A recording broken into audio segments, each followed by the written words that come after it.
अध्यात्म विश्व विज्ञान यूट्यूब चैनल पर अगली शंका है कि मानव जीवन का मूल लक्ष्य क्या है। मानव जीवन का मूल लक्ष्य क्या है?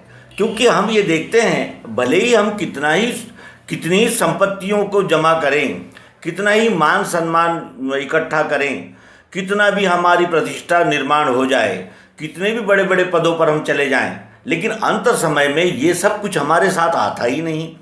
तो मानव जीवन का लक्ष्य क्या है, ये मूल प्रश्न हमारे एक मित्र पूछते हैं। तो मित्रों, मानव का लक्ष्य क्या है, ये मानव नहीं सोचेगा तो कौन सोचेगा।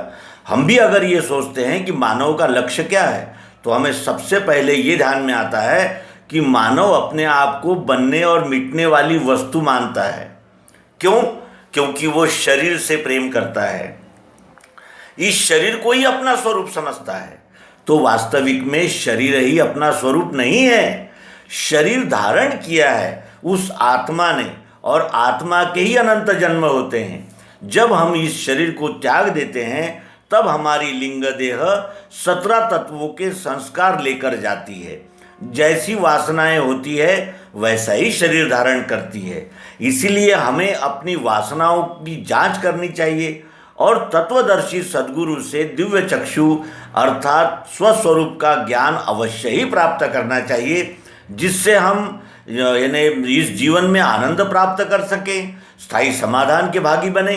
और शरीर को त्यागना किसे कहते हैं, शरीर किन तत्वों से बना है, कैसे इसकी रचना है, ये कहाँ से उत्पन्न होता है, कहाँ इसका विलय होता है, इसकी संपूर्ण जानकारी सद्गुरु से प्राप्त करके हम निश्शंक हो सकते हैं। और जो निश्शंक हो गया, वो जब ये जान गया कि ये शरीर बना कैसे हैं, तो ये भी जान जाता है कि ये शरीर का विघटन कैसे होता है। शरीर का विघटन होता है, हमारा नहीं। आत्मा अजय है, अमर है, सदैव है, नित्य है, स्थायी है। ये जानकारी केवल अध्यात्म विज्ञान से ही प्राप्त हो सकती है। इसलिए अध्यात्म विज्ञान प्राप्त करना यही नरजन्म का परम लक्ष्य है, क्योंकि इस जन्म के यानी नरजन्म के बगैर अध्यात्म विज्ञान को नहीं जाना जा सकता। और ये अवसर हमारे पास में इसी जन्म में उपलब्ध है। इसीलिए यहाँ ये कहा जा सकता है कि नरजन्म का परम लक्ष्य है स्वस्वरूप दर्शन। उसके अंतर प्रश्न है कि श्री राम जी किसके वश में होते हैं, ज्ञानी के या भक्त के? ज्ञान नहीं है तो हम भक्त भी नहीं हो सकते। सर्वप्रथम ज्ञान तो प्राप्त करना ही पड़ता है। और भक्त किसे कहते हैं? सेवक को भक्त कहते हैं। ज्ञान से इस विश्वरूप राम का, ये चराचर में रमने वाले राम की जानकारी प्राप्त कर लेना, और फिर जब ये निश्शंक होकर जानकारी मिल जाए, ये विश्वास यानी प्रयोग की कसौटी पर सत्य उतरे कि यही विश्वरूप परमात्मा है, तो फिर उसकी भक्ति करना है। भक्ति करने के 4 ही मार्ग है। ब्राह्मण वर्ण यानी अध्ययन करेगा, क्षत्रिय न्याय रक्षा का कर्म करेगा, वैश्य है वो व्यापार गोरक्षण और व्यवहार करेगा, और शूद्र सेवा करेगा।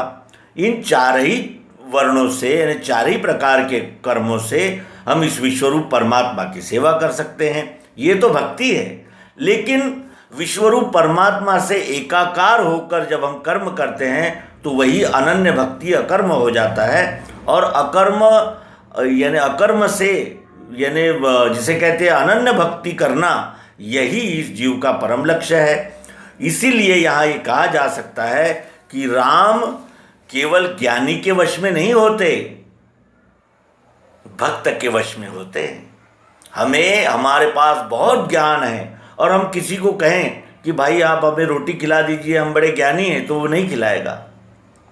ज्ञान के साथ कर्म की उपस्थिति आवश्यक है, और वही कर्म जब हम समर्पित भावना से करते हैं, तो विश्वरूप परमात्मा भी आश्वासन देता है, योग क्षेम वहाम्य हम। तो इस प्रकार राम भक्त के वश में होते हैं। ज्ञान ये भक्ति को प्राप्त करने का मार्ग है, साधन है, लेकिन प्राप्त करना है भक्ति, अनन्य भक्ति। गुरु बनाना जरूरी है या नहीं, ये अंतिम प्रश्न है। गुरु बनाना जरूरी है या नहीं, गुरु बनाना आवश्यक है या नहीं, अब हम ही ध्यानपूर्वक सोचें। रास्ता हमें पता नहीं है तो हमें पूछना पड़ेगा। रास्ता पूछकर भी काम नहीं होगा, वहाँ तक मंजिल तक कैसे पहुँचेंगे इसका डायरेक्शन भी हमें आवश्यक होगा। फिर वहाँ जाने के लिए साधन क्या है ये भी जानना आवश्यक है। उन साधनों का उपयोग कैसे करना है लक्ष्य की प्राप्ति के लिए वो भी जानना है। यानी जानकार की आवश्यकता होती ही है, और जानकार सद्गुरु को कहते हैं। सद्गुरु केवल जानकारी नहीं देते, तो सद्गुरु मार्गदर्शन करते हैं, और उस मार्ग पर जाने के लिए बुद्धि का निश्चय पक्का हो, इसलिए वो प्रत्यक्ष प्रायोगिक पद्धति से युक्ति पूर्वक ये बोध देते हैं कि ये विश्व ही परमात्मा है। और फिर ऐसा बोध होते ही फिर ईश्वर और भक्त और यानी भगवान ये अलग नहीं होते, भक्त और ईश्वर एक ही हो जाते हैं। इस प्रकार ये जो प्रश्न आया है कि गुरु बनाना आवश्यक है या नहीं, तो अवतारों को भी गुरु बनाना पड़ा, ये विशेष महत्वपूर्ण बात कहते हुए इस अंक का विराम करेंगे। आप सभी को हार्दिक धन्यवाद, अनेक शुभकामनाएं। नर्मदे हर, सद्गुरु भगवान की जय।